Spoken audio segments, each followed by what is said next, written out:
Chapitre 15. Numéro du verset 1. Shri Krishna parle comme Brahm. Ceux qui prétendent connaître les Védas déclarent que cet univers est comparable à l'arbre pipal inversé de longue durée et qui a ses racines vers le ciel vers le haut, et ses branches vers le bas et son feuillage-feuilles sont l'illusion, tromperie, désir, etc. Des hymnes védiques. Commentaire. Le deuxième soi, alter ego, Shri Krishna, parle en tant que soi, Brahm. Shlok numéro 1 à 3 du chapitre 15 peuvent être lus ensemble. Le shlok fait référence au point de vue de ceux qui prétendent connaître les Védas.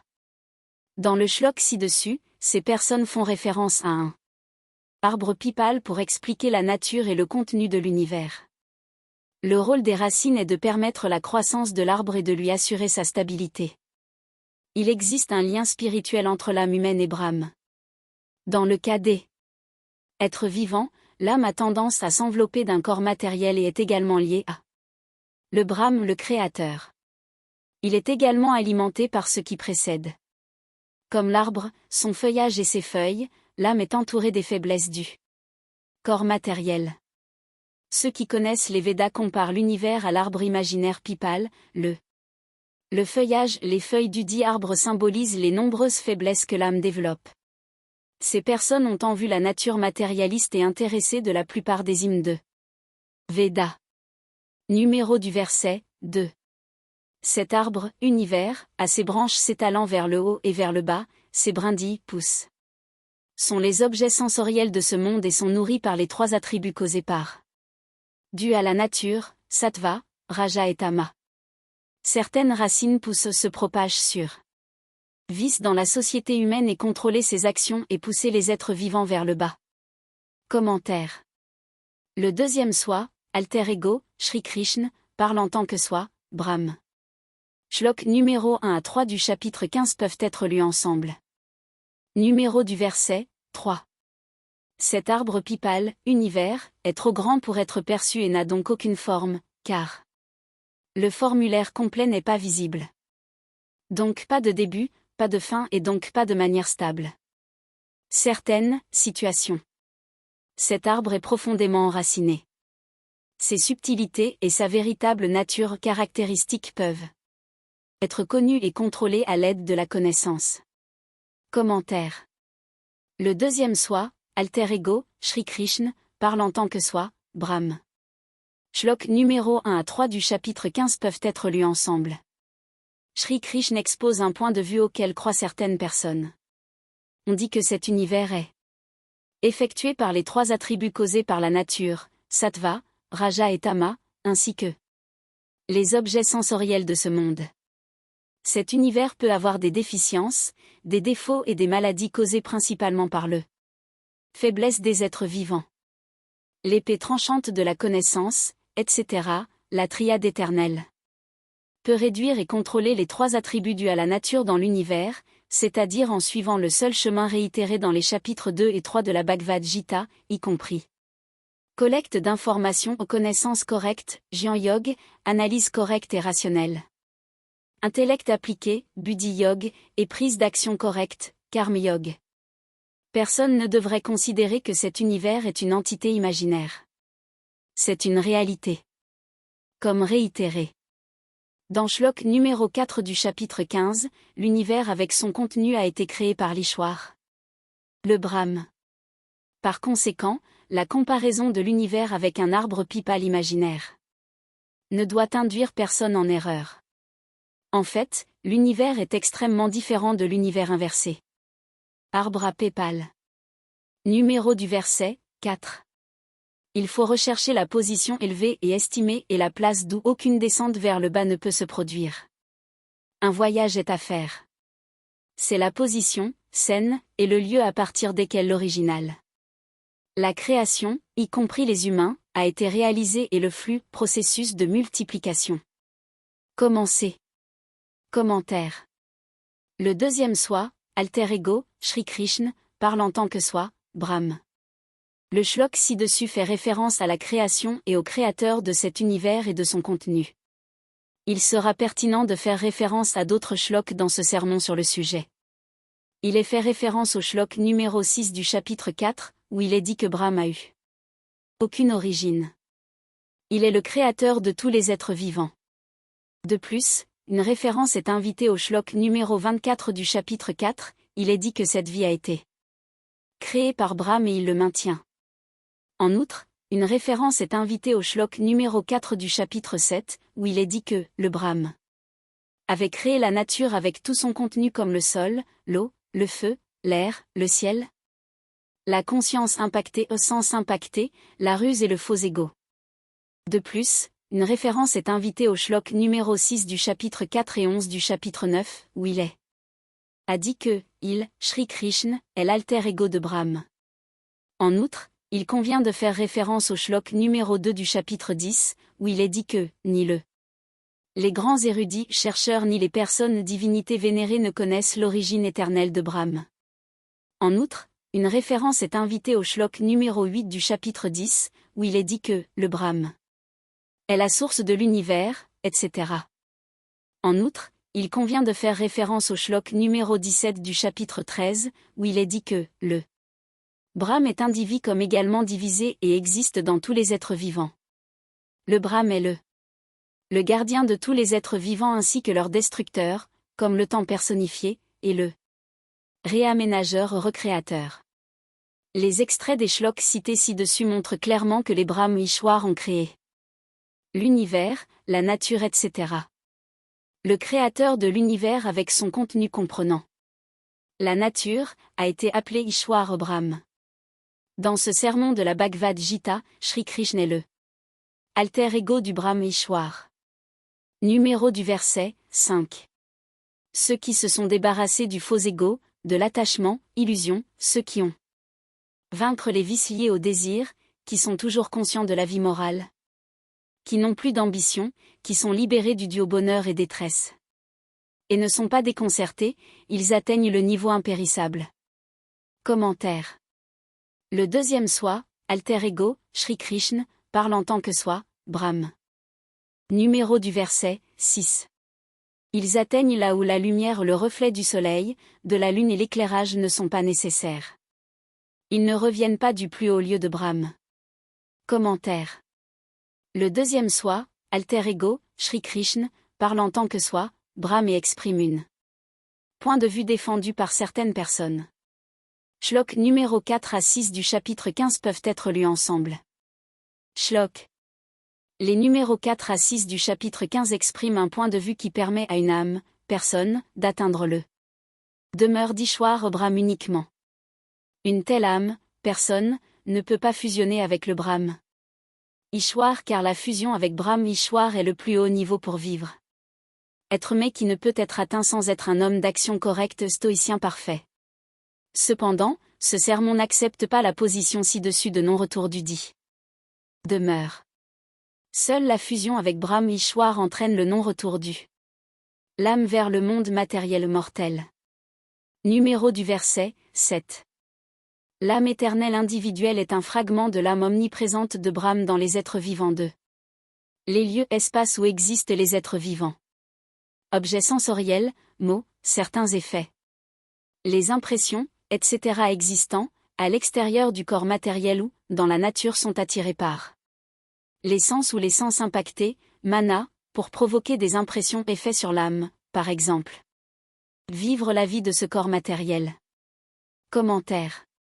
Le deuxième soi, alter ego, Shri Krishna, parle en tant que soi, Brahm.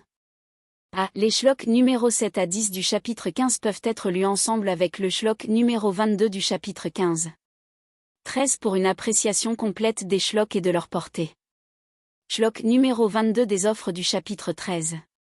Avec les effets sur l'âme dans la nature avant de prendre un corps matériel. C'est à déclarer que l'âme individuelle est un fragment de Brahm Ishwar.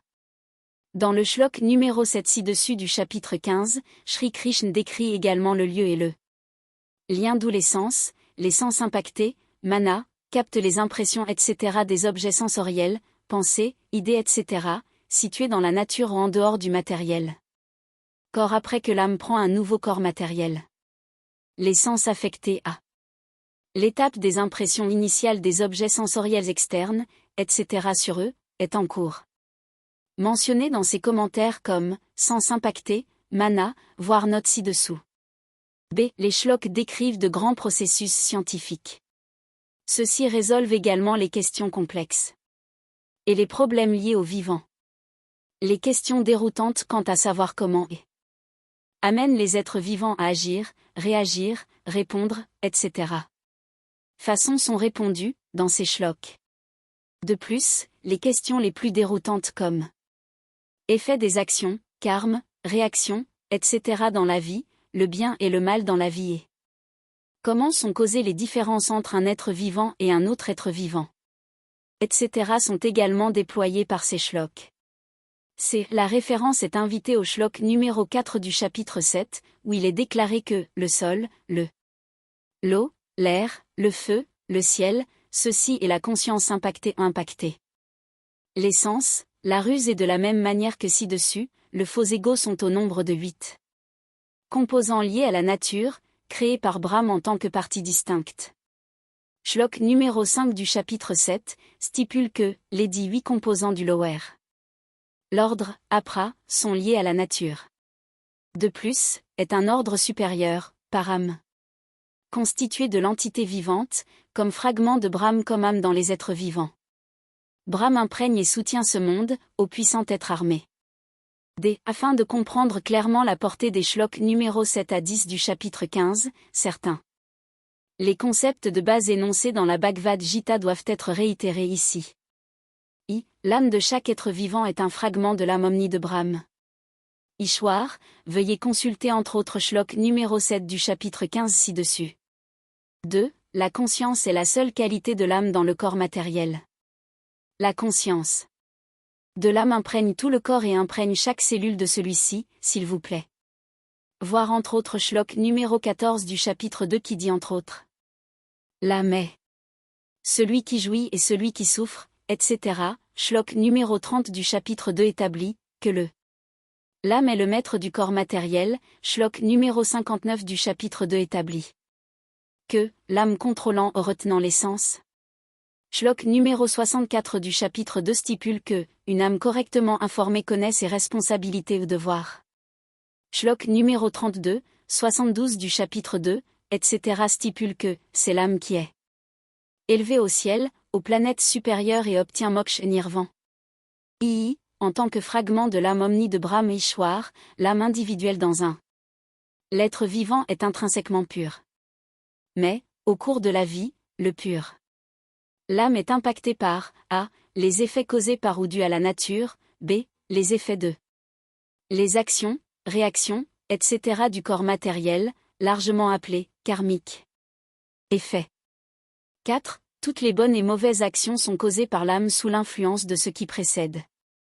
Effets mentionnés causés par ou dus à la nature, fruitive goodness sattva, fruitive insistance raja, ignorance fruitive tama. Ces effets sont également mentionnés. Comme les instincts. Veuillez consulter, entre autres, shlok numéro 37 du chapitre 3. De plus, les effets ci-dessus sont également causés par les actions, etc., appelés les effets karmiques. 6. La conscience de l'âme est donc en partie pure et en partie impure. La partie pure de la conscience essaie toujours de vaincre la partie impure.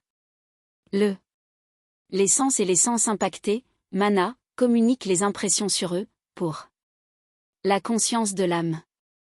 Par souci de clarté de compréhension, le mauvais, le faux, les impressions aux messages défavorables, etc. sur la conscience du l'âme est appelée dans ses commentaires la conscience impactée de l'âme.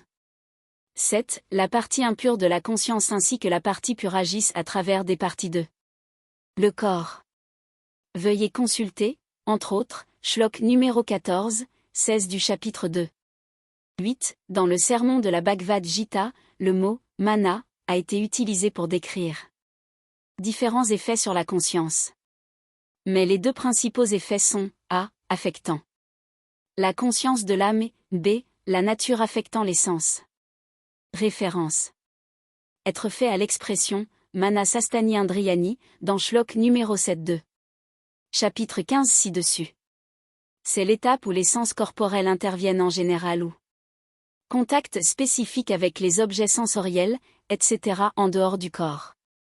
Initial défavorable. L'effet sur les sens a été appelé mana et mentionné dans ses commentaires. Comme sens touché, mana. 9. Les sens impactés, mana, transmettent l'effet à la conscience de l'âme. Des effets néfastes sur la conscience de l'âme ont été évoqués. Appelés mana dans ce sermon. Veuillez également consulter Shlok numéro 22 du chapitre 10, etc. Les effets communiqués à l'âme peuvent être bons ou mauvais. Les mauvais effets sur la conscience de l'âme a été désignée, dans ses commentaires, comme impactée. Conscience, mana. Veuillez consulter, entre autres, Shlok numéro 34 du chapitre 6, qui dit Shanshalam Imana Krishna. Et Shlok numéro 21 du chapitre 4, qui utilise les mots Shitatma pour indiquer conscience impactée de l'âme. X. Dans le sermon de la Bhagavad Gita, le mot mana a également été utilisé pour désigner expression, en vue, concentration, attention, concentration, etc. Les commentaires ont utilisé les significations ci-dessus en fonction du contexte. S'il vous plaît, entre autres. Voir Shlok numéro 5, 6, 8, 10, 12 du chapitre 6. 11. Tout ce qui a été indiqué ci-dessus dans les sous-clauses, 7 a, x, a été fait pour. Dans un souci de clarté dans la compréhension du texte, par le lecteur.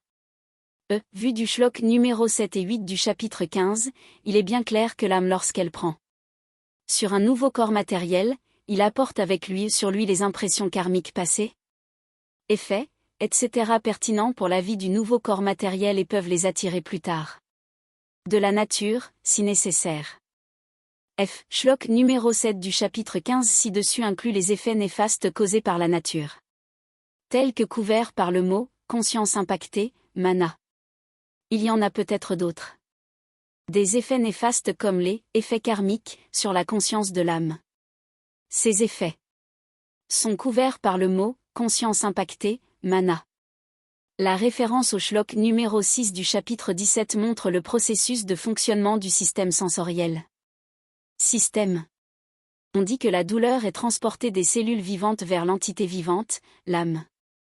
Les impacts continus sur la conscience de l'âme cessent à la mort. Ces effets, qui deviennent partie intégrante de l'âme à mesure que les instincts perdurent et avec l'âme. Le karmique. Les effets se poursuivent également sur et avec l'âme. G. Dans le sermon de la Bhagavad Gita, 3 usages généraux des mots mana, mana, shita, etc. ont été utilisés pour indiquer différentes conditions dans le corps matériel. D'abord, fait référence à la conscience de l'âme. La seconde fait référence à l'état des sens. Le troisième fait référence aux conditions générales telles que la concentration, l'attention, la concentration, etc. Les clarifications ci-dessus pour une meilleure compréhension ont été apportées. H. Veuillez consulter Shlok numéro 5 du chapitre 14, au puissant homme armé, la nature provoque le 3 attributs de 1. La bonté fruitière, sattva, 2. L'ardeur fruitière, raja, et 3. Ignorance fruitière, tama, sur le corps à travers l'âme des êtres vivants et les 3 attributs affectent l'âme éternelle, soit entité vivante. Point. Note 1. Manasastani Indriyani.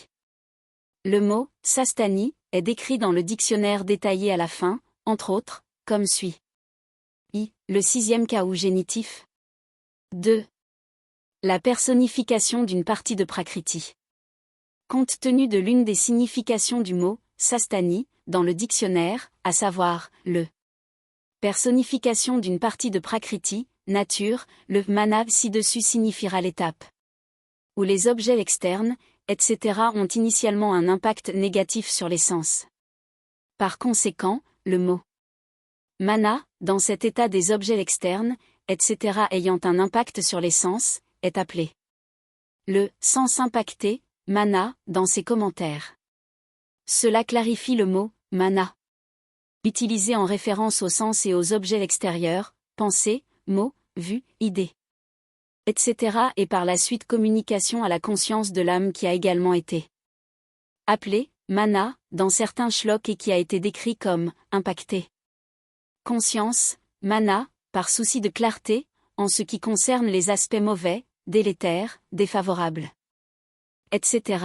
Il s'agit des effets provoqués sur la conscience de l'âme. S'il vous plaît voir, Sanskrit. Dictionnaire anglais, page 1621, ajout 2008, édité et révisé par Pandit Swarachandra. Publication Parimal, Delhi. Note 2.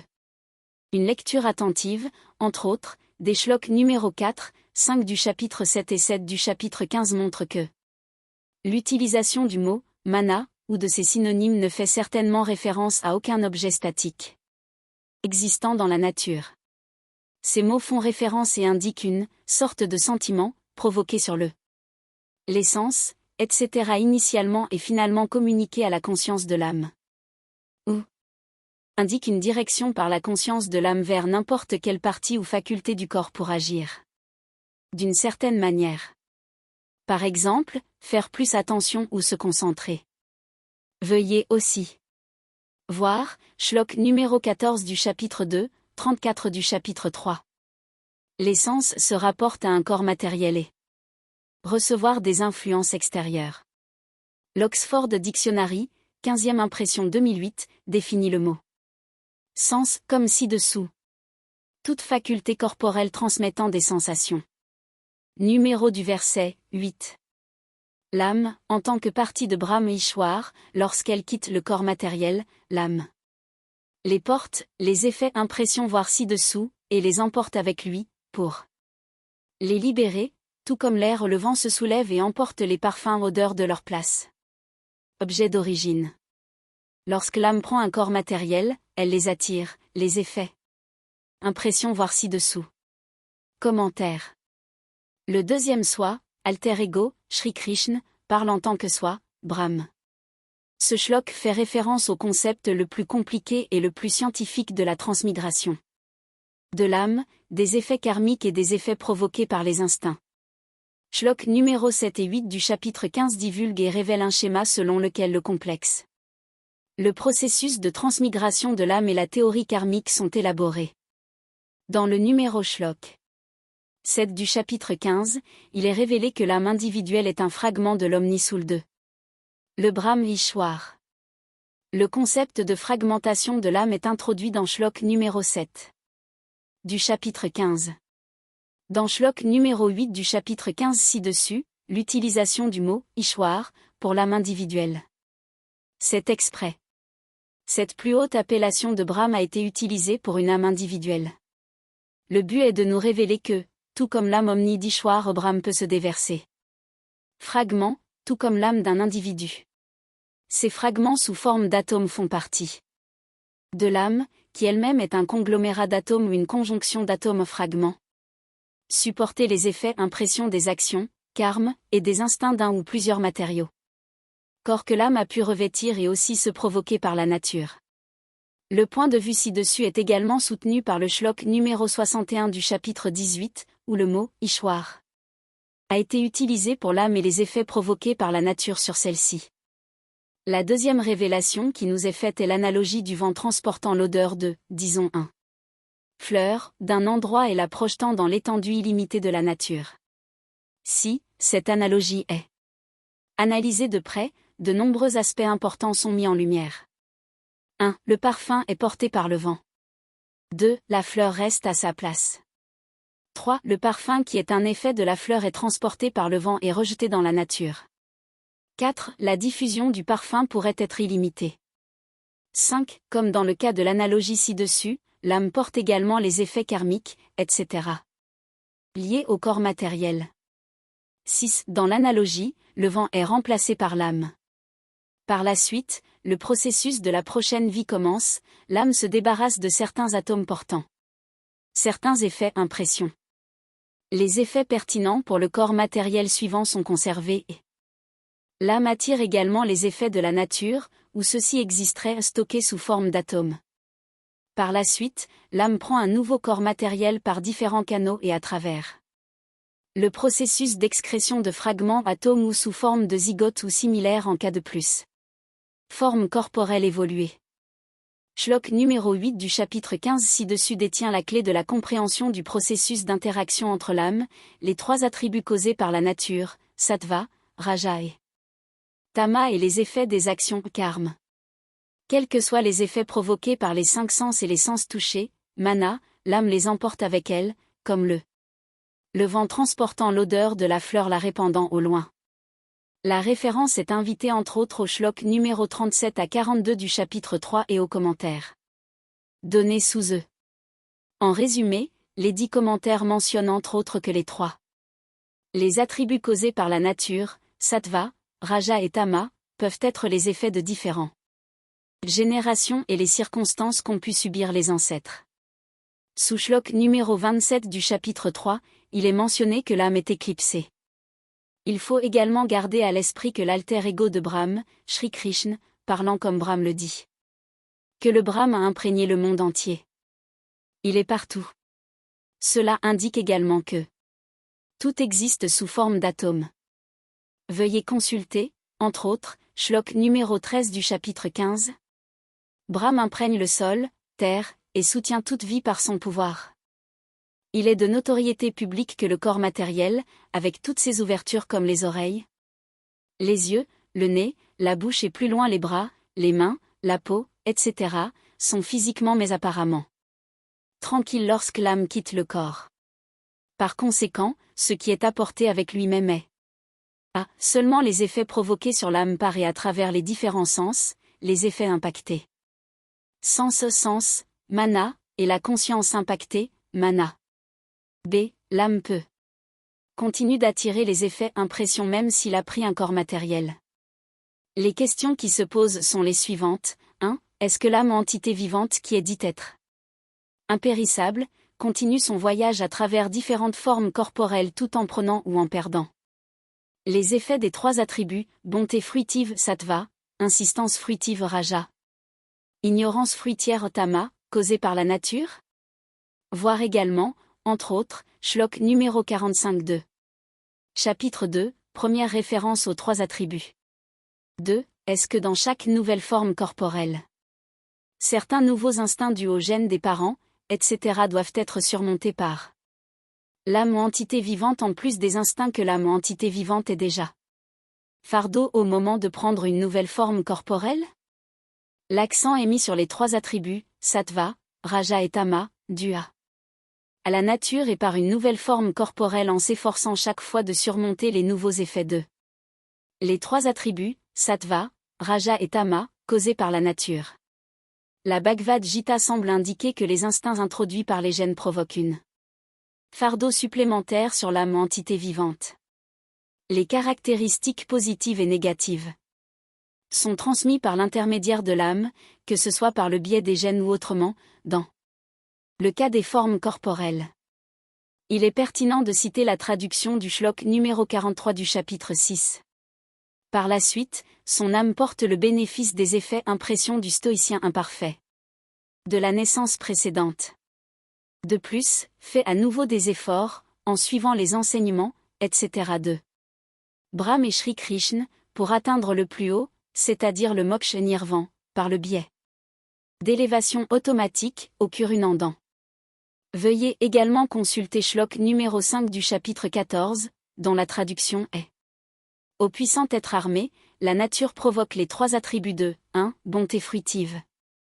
Sattva, 2. L'ardeur fruitière, raja, et 3. L'ignorance fruitière, tama, sur le corps. À travers l'âme des êtres vivants et les trois attributs affectent l'âme éternelle, soit entité vivante, point. Voir également, entre autres, shlok numéro 61 du chapitre 18 pour une vue similaire. Il est nécessaire de clarifier et de comprendre que 1. La sensibilité fonctionnelle, sensation, des sens n'est qu'un aspect de la conscience de l'âme. La conscience de l'âme imprègne tout le corps chaque tissu. Les sens n'ont d'existence qu'en tant que conscience étendue de l'âme. Partout où existe l'âme, les sens font partie de la conscience de l'âme. Âme. Il est différent que dans un corps matériel particulier, certains sens puissent ne pas être fonctionnels. Par exemple, la capacité d'entendre, la capacité de sentir, la capacité de voir, etc. peuvent être manque dans certains. 2. Les organes sensoriels peuvent varier ainsi que leur capacité en fonction du matériau. Corps que l'âme revêt. 3. Par conséquent, au vu des arguments ci-dessus, les sens, etc. ne sont pas sollicités, attirés par l'âme de la nature ou de l'extérieur du corps matériel. On peut rappeler que les aspects d'intention et d'attente mentionnés au deuxième. Une partie du shlok numéro 39 du chapitre 2 a été synthétisée et unifiée avec les aspects de intellect appliqué, buddhi yog, y compris la rationalité, sankhya, et la connaissance correcte. Jnana Yog, et correcte action, Karma Yog, dans la dernière partie du chapitre 2, lui-même. Sermon de la Bhagavad Gita procède généralement sur cette base synthétisée unifiée. Il convient de remarquer que jusqu'à présent dans la Bhagavad Gita, il n'y a pas un murmure en faveur de la bhakti. Par la récitation de mantras, d'hymnes, de cérémoniaux, d'adoration, de jeûnes, d'austérité, de déconfiture, etc. Numéro du verset, 9. La conscience de l'âme à travers l'oreille, les yeux, la langue, la peau, le nez et les sens impactés. Mana, nourrit saveur des objets sensoriels, etc. Commentaire. Le deuxième soi, alter ego, Shri Krishna, parle en tant que soi, Brahm. Shlok numéro 7 à 10 du chapitre 15 peuvent être lus ensemble. Pour les commentaires, voir les commentaires. Sous Shlok numéro 7 et 8 du chapitre 15. Numéro du verset, 10. Les personnes imprudentes ne se rendent pas compte de la présence de l'âme lorsqu'elle traverse une période difficile. Forme de vie et l'effet des 3 attributs causés par la nature, même lorsque quitter le corps matériel. Les sages sont conscients de la présence de l'âme. Commentaire. Le deuxième soi, alter ego, Shri Krishna, parle en tant que soi, Brahm. Shlok numéro 7 à 10 du chapitre 15 peuvent être lus ensemble. Pour les commentaires, voir les commentaires. Sous Shlok numéro 7 et 8 du chapitre 15. Numéro du verset, 11. Les personnes disciplinées et conscientes, occupées dans leur quête, se rendent compte que l'âme omni a son reflet dans l'âme individuelle. Mais les personnes imprudentes et indisciplinées ne peuvent pas avoir cette réalisation même s'ils ont fait un effort pour cela. Commentaire. Le deuxième soi, alter ego, Shri Krishna, parle en tant que soi, Brahm. Shlok numéro 11 à 20 du chapitre 15 peuvent être lus ensemble. Numéro du verset, 12. On peut supposer que l'esprit a la beauté ou la splendeur, en raison de sa qualité, du soleil, qui éclaire la terre entière, l'esprit a beauté, en raison de sa qualité, de la lune, l'esprit. La beauté, en raison de sa qualité, du feu et du haut Brahm. Commentaire. Le deuxième soi, alter ego, Shri Krishna, parle en tant que soi, Brahm. Shlok numéro 11 à 20 du chapitre 15 peuvent être lus ensemble. Veuillez également consulter Shlok numéro 20 à 41 du chapitre 10. Numéro du verset, 13. Brahm imprègne le sol, terre, et soutient toute vie par sa puissance. Il développe et soutient les plantes médicinales, elles provoquent leur suc grâce à la fraîcheur de la nuit. Commentaire. Le deuxième soi, alter ego, Shri Krishna, parle en tant que soi, Brahm. Shlok numéro 11 à 20 du chapitre 15 peuvent être lus ensemble. Numéro du verset, 14. L'âme provoque la chaleur dans le corps de tous les êtres vivants. La chaleur à l'aide de la respiration est responsable de la digestion des 4 types d'aliments. Commentaire. Le deuxième soi, alter ego, Shri Krishna, parle en tant que soi, Brahm. Shlok numéro 11 à 20 du chapitre 15 peuvent être lus ensemble. Dans le shlok ci-dessus, Shri Krishna fait référence au fait que la chaleur est nécessaire à la digestion des aliments. La nourriture. La chaleur est fournie par les activités provoquées par l'entité vivante. Ils sont 4 grandes catégories de goût. Ce sont 1. Sucré, 2. Acide, 3. Amer, 4. Salé. Le shlok ci-dessus confirme à nouveau que l'âme individuelle est traitée par Brahm comme sa partie. Cette interprétation est applicable au shlok numéro 15 du ch. 15. Numéro du verset, 15. Brahm est situé dans chaque cœur. Brahm est la cause de la mémoire, de la connaissance et l'oubli. Brahm est la connaissance morale, certainement tout ce qui est connaissable, créateur de connaissance et connaisseur de toutes les connaissances. Commentaire. Le deuxième soi, alter ego, Shri Krishna, parle en tant que soi, Brahm. Shlok numéro 11 à 20 du chapitre 15 peuvent être lus ensemble. Numéro du verset, 16. Ce monde a une âme qui est impérissable et un corps matériel qui est périssable. Et impérissable, dit Ishwar. L'impérissable est intrinsèquement immuable, dit-on. Commentaire. Le deuxième soi, alter ego, Shri Krishna, parle en tant que soi, le Brahm. Shlok numéro 16 et 17 du chapitre 15 peuvent être lus ensemble. Pour commenter, veuillez consulter Shlok numéro 17 du chapitre 15. Numéro du verset, 17. Celui d'Ishwar est le corps matériel le plus élevé ainsi que l'âme la plus élevée mais différent des autres. Le corps matériel le plus élevé et l'âme la plus élevée appartiennent à Ishwar Brahm. C'est ainsi dit. Il, Brahm, imprègne et soutient les trois mondes. Il est l'éternel Ishwar Brahm. Commentaire. Le deuxième soi, alter ego, Shri Krishna, parle en tant que soi, à savoir Brahm. Shlok numéro 16 et 17 du chapitre 15 peuvent être lus ensemble. Dans Shlok numéro 16 et 17 du chapitre 15, le mot « purusa » a été utilisé à la fois pour l'âme ainsi que le corps matériel. Tous les êtres vivants ont un corps matériel ainsi qu'une âme. Les êtres vivants ont donc une partie périssable et une partie impérissable. La partie impérissable, c'est-à-dire l'âme, est intrinsèquement immuable et reste impérissable. Shlok numéro 11 du chapitre 15 détient la clé d'une compréhension correcte, en particulier de Shlok numéro 16 et 17 du chapitre 15.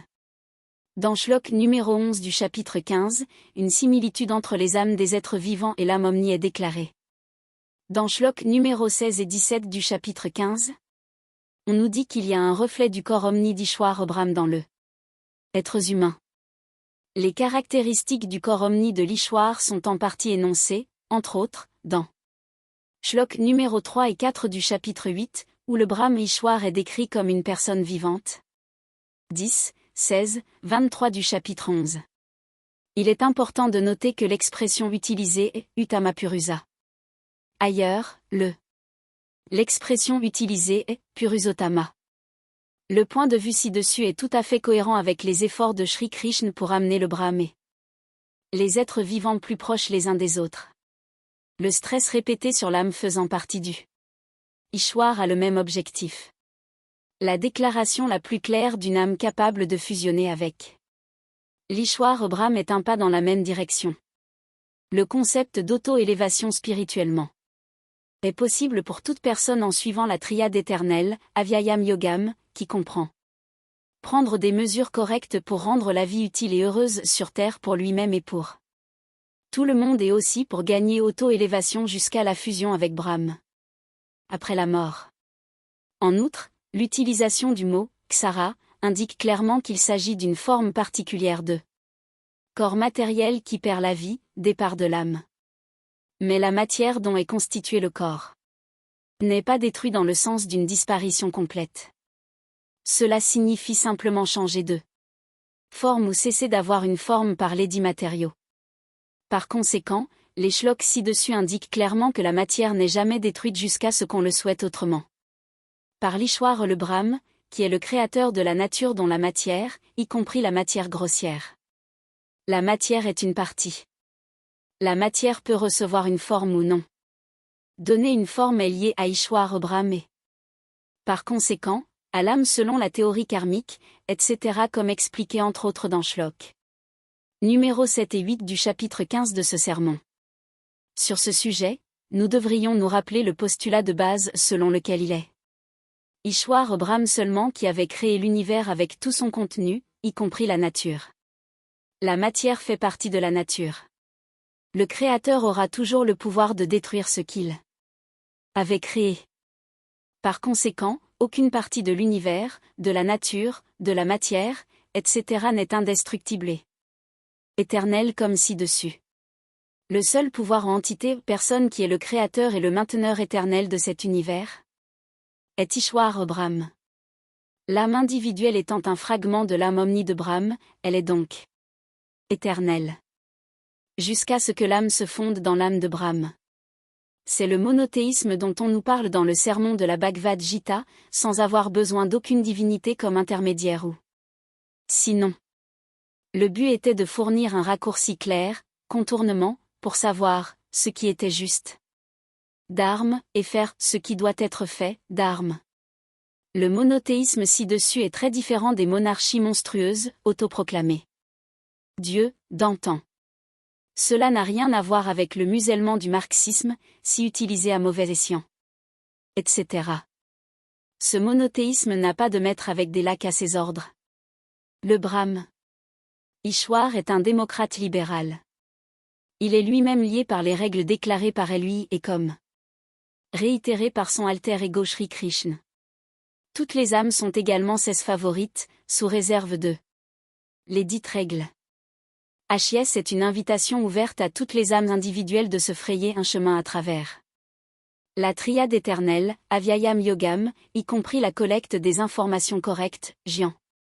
Yog, analyse correcte et rationnelle sous l'intellect appliqué, y compris la rationalité, Buddhi. Yog et Sankhya, et la prise de l'action correcte, Karma Yog, vers le haut pour devenir une partie de l'Ishwar Brahm et avoir tous les pouvoirs et responsabilités du Brahm. L'âme omni, Ishwar Brahm, a constitué une fraternité avec toutes les âmes. Shlok numéro 6-2. Le chapitre 17 montre également la douleur du Brahm lorsque l'âme individuelle souffre.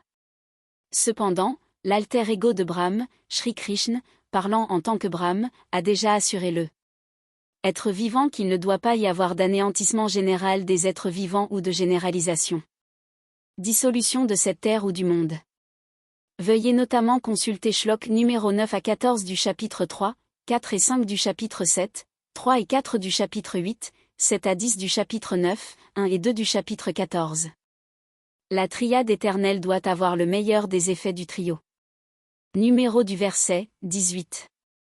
Brahm est au-delà du périssable. Brahm est le plus élevé des impérissables. Brahm est aussi connu comme le meilleur et le plus instruit sur les planètes, ou le meilleur parmi les hommes. Arjun. Commentaire. Le deuxième soi, alter ego, Shri Krishna, parle en tant que soi, Brahm. Shlok numéro 11 à 20 du chapitre 15 peuvent être lus ensemble. Le mot, Purusottama, dans le shlok ci-dessus est utilisé uniquement pour s'adresser à Arjun. Numéro du verset, 19.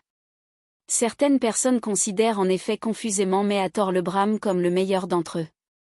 Les hommes mais ils connaissent et suivent pleinement ses enseignements, etc., et comme le réitère Shri Krishna. À tous égards, au bara.